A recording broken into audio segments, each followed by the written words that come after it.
কি রান্না করছো? বাবা আজকে তো আমি কড়াইশুঁটির কচুরি রান্না করছি, বানাচ্ছি।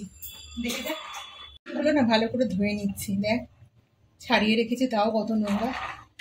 আমি এগুলো কাঁচা বাটবো না। কাঁচা বাটতে গিয়ে একবার কি হয়েছিল জানিস বাবা? মিক্সি আমার ফুটে গেছিল, বাস্ট হয়ে গেছিল। তাই আমি এগুলো কুকারের মধ্যে দিয়ে একটু ভাপ দিয়ে নেবো। ভাপ দিয়ে নিয়ে তারপর বাটবো। মটরশুঁটিটাকে ভাপ দিয়ে ঠান্ডা করে নিয়েছি। এগুলোকে আমি এবার বেটে নেবো। একদম নরম হয়ে গেছে, সবগুলোকে আমি বেটে নেবো। আগে কড়াইশুঁটিটা বাটা হয়ে গেছে, এবার আদা আর কাঁচা লঙ্কা বেটে নেব। সামান্য একটু আদা না গ্রেটারে ঘষে নিয়েছি, তারপরে বাটবো। এতটা দেবো না, কমই দিলাম। আর কাঁচা লঙ্কাটা তো একদম স্বাদ অনুযায়ী আমি 6টা কাঁচা লঙ্কা দিলাম। পুরটা একটুখানি হালকা ঝাল হলে খেতে খুব ভালো লাগে। কড়াইতে অল্প করে সর্ষের তেল দিয়ে দিয়েছি। এটা সর্ষের তেলেই রান্নাটা ভালো লাগে। এবার তেলটা গরম হয়ে গেছে, আদা কাঁচা লঙ্কা বাটাটা এর মধ্যে আমি দিয়ে দিলাম। এটাকে একটু ভেজে নেব।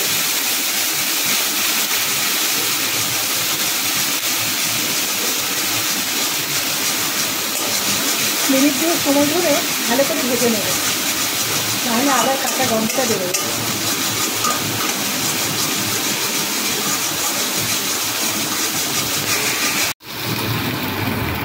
এবার আমি কড়াইশুঁটি বাটাটাকে দিয়ে দিলাম।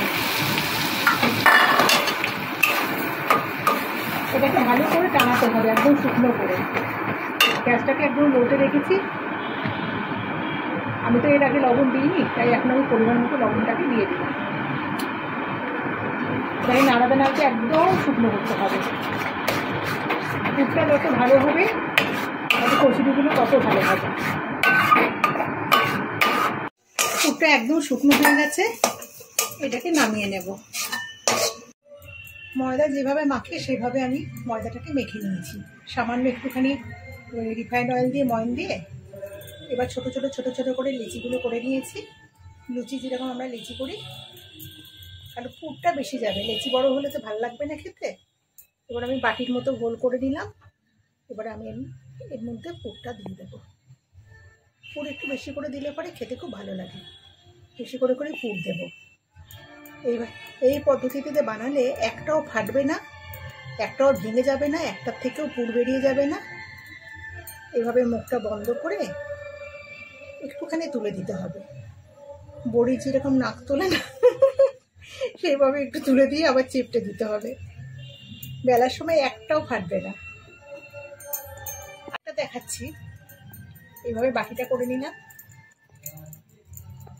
বাটিটা একটু পাতলা করে বড় করে নিলে পুরটা একটু বেশি ঢোকে। বেশি করে পুর দেব।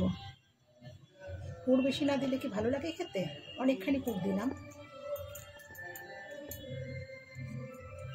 মুখটাকে এভাবে বন্ধ করে সবগুলোকে একসাথে নিয়ে এসে একটু পাকিয়ে নিতে হবে।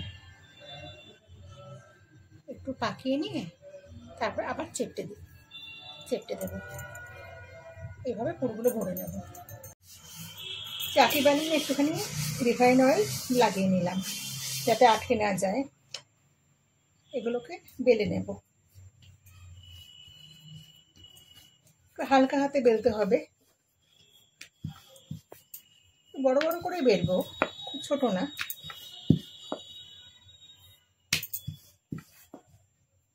একটাও ফাটবে না, একটার থেকেও পুর বেরোবে না।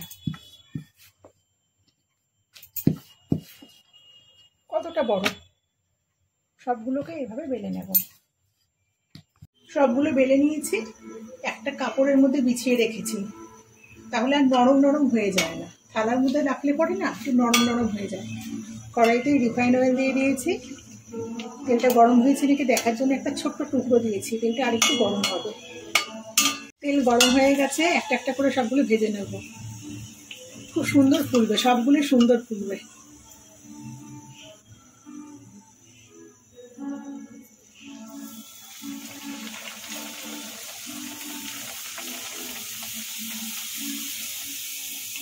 একটাও ফাটবে না, পুরো পুর ভর্তি হবে, আর খেতেও কিন্তু অসাধারণ হবে। অনুষ্ঠান বাড়ি বা ক্যাটারিংয়ে যেরকম বানায় না, তার থেকেও এটা আরও সুন্দর। আমার মার থেকে শেখা। আমার মায়ের হাতে এরকমই মা বানাতেন। এখন বয়স হয়ে গেছে, এখন আর পারেন না।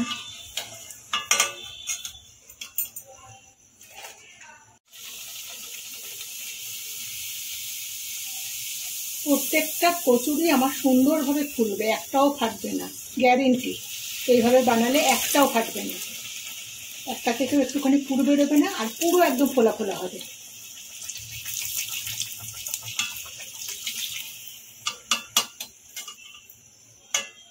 আমি সবগুলোকে এইভাবে ভেজে নেব। রেসিপিটা কেমন লাগলো অবশ্যই কিন্তু কমেন্টে জানাবেন। আর রেসিপিটা ভালো লেগে থাকলে অবশ্যই কিন্তু একটা লাইক দেবেন, আর চ্যানেলটাকে অবশ্যই সাবস্ক্রাইব করবেন।